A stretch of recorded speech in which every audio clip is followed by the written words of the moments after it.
నాగర్ కర్నూలు అచ్చంపేట ఎన్టీఆర్ స్టేడియంలో ఇందిర మహిళా శక్తి చెక్కులు మరియు రేషన్ కార్డుల పంపిణీ కార్యక్రమాన్ని మంత్రి జూపల్లి కృష్ణారావు మరియు స్థానిక ఎమ్మెల్యే డాక్టర్ వంశీకృష్ణ ప్రారంభించారు.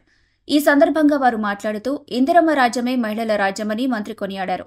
ప్రతి నిరుపేదకు ఇల్లు లేని వారిని గుర్తించి రెండో విడతలో ఇందిరమ్మ ఇల్లు మంజూరు చేస్తామన్నారు. మహిళా శక్తి గ్రూపుల ద్వారా మహిళలకు లోన్ మంజూరు చేస్తామన్నారు. మన ముఖ్యమంత్రి రేవంత్ రెడ్డి ఇచ్చిన 6 గ్యారంటీలను ఒక్కొక్కటిగా మీ ముందు పెడుతున్నామన్నారు. ఇందిరమ్మ రాజ్యం అంటే నిరుపేదల రాజ్యమని మహిళల్ని ఉద్దేశించి ఆయన మాట్లాడారు.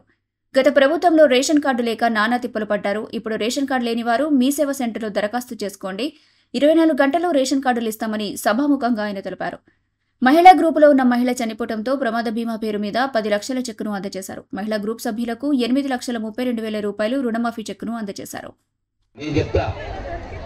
మీరెవ్వరు కూడా సంతోషంగా లేరు, మీరెవ్వరు కూడా సంతోషంగా లేరు. ఎందుకో తెలుసా? మనకు 3 సామెతలు ఉన్నాయి. నాకు మన డాక్టర్ వంశీ సాబ్ చెప్పినటువంటి సామెత నాకు రావు, కానీ సంకల పిల్ల పెట్టుకుని ఊరంతా దేవుడు అన్నట్టుగా ఉందనే సామెత విన్నారా? విన్నారా? గుడ్డెద్దు చేలబడ్డట్టుగా ఉంది అనే సామెత విన్నారా? విన్నారా? గుడ్డెద్దు చేలబడితే ఏమవుతుంది? అడ్డదిడ్డంగా మొత్తం పాడు చేస్తుంది. మీరందరూ ఎందుకు సంతోషంగా లేరంటే, మీ ముత్తాతలు, మీ తాతలు, మీ తండ్రులు, మీరు, మీ బిడ్డలు అందరూ కష్టపడతా ఉన్నారు, సేద్యం చేస్తున్నారు, కూలినాలు చేస్తూ ఉన్నారు, ఉద్యోగాలు చేస్తూ ఉన్నారు, వ్యాపారాలు చేస్తూ ఉన్నారు, రకరకాల పనులు చేస్తూ ఉన్నారు. ఇది 100 సంవత్సరాల నుంచి. మరి మీ చేసిన కష్టం పైసలని ఎక్కడ పోయినవి? కాకులు ఎత్తుకపోయినాయా? గద్దలు ఎత్తుకపోయినాయా? తిరుమల తిరుపతి దేవుడు ఎత్తుకపోయిందా? యాదగిరి లక్ష్మణస్వామి ఎత్తుకపోయిందా? రేవంత్ రెడ్డి ఎత్తుకపోయిందా? లేకపోతే డాక్టర్ వంశీకృష్ణ ఎత్తుకపోయిందా? లేకపోతే జూపల్లి కృష్ణారావు ఎత్తుకపోయిందా? ఇక్కడ మీ పదవి అంతా. దీనికి తోడు మళ్ళీ ఇంతకు చెప్పినట్టుగా మీరు ఇంటికి పోయినాక మీరు చదువు వస్తే మీరే లెక్కేయండి.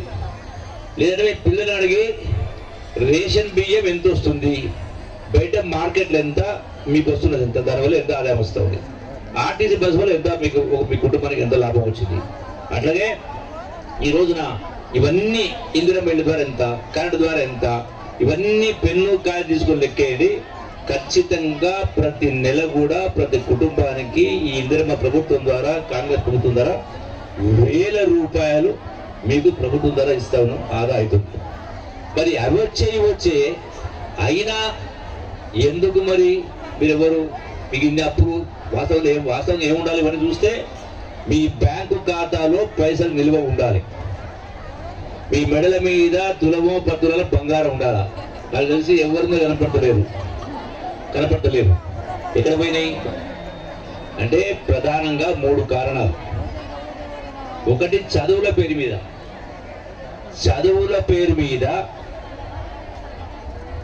నేను చాలా గ్రామాల లెక్కలు చూసిన, చదువుల పేరు మీద లక్షల రూపాయలు ఖర్చు పెడతా ఉన్నారు. ఒక పిల్లగాడు కానీ ఓ పాప కానీ డిగ్రీ పాస్ కావాలంటే 15 సంవత్సరాలు చెల్లబడ్డట్టు. కానీ మీరు ఈ రోజున సరే ప్రభుత్వం వడ్డీ లేని నిర్వహిస్తూ ఉంది. 1,00,000 రూపాయలు తెచ్చుకుంటే 10,000 మాఫీ ఉంటుంది. వడ్డీ అనేది 10,000 అయితే మాఫీ అవుతుంది. మీరు తహతహలాడుతూ ఉంటారు, తపన పడుతూ ఉంటారు. ఇక్కడ ఎంత పోతుంది? సంవత్సరానికి సారసవుతున్న డిగ్రీ పాస్ అయ్యే వరకు 50,000 లెక్క పెట్టిన 15 సంవత్సరాలకు 7,5 లక్షల రూపాయలు. ఈ 7,5 లక్షల రూపాయలు సొంత పైసలేనా? అప్పు తెచ్చుకొని ఖర్చు పెట్టలేరా? అప్పు తెచ్చుకుంటలేరా? ఎంత వడ్డీ చెప్పండి ఒకసారి. వడ్డీ ఎంత చెప్పండి, చెప్పమ్మా. 3 రూపాయలా? 3 రూపాయలు. 2 రూపాయలు లెక్కేద్దాం, రూపాయలు లెక్కేద్దాం. 15 సంవత్సరాలకు 50,000 చొప్పున సంవత్సరానికి 15 7,50,000. ఈ 7,50,000కు 15 సంవత్సరాలకు మనకు తెలియకుండా ఎంత వడ్డీ అయితే లెక్క తెలుసా మీకు? బ్యాంకులో పెట్టుకుంటే 6 ఏళ్లకు డబుల్ అవుతుంది రూపాయలు లెక్క. అంటే 15 ఏళ్లకు 200 అంతలు అవుతుంది. అంటే 30 లక్షలు 15 లక్షలు ఉంటుంది రూపాయలు చెప్పు. మరి 2 రూపాయలు చెప్పినంటే దగ్గర దగ్గర 30 లక్షలు అప్పు అవుతుంది.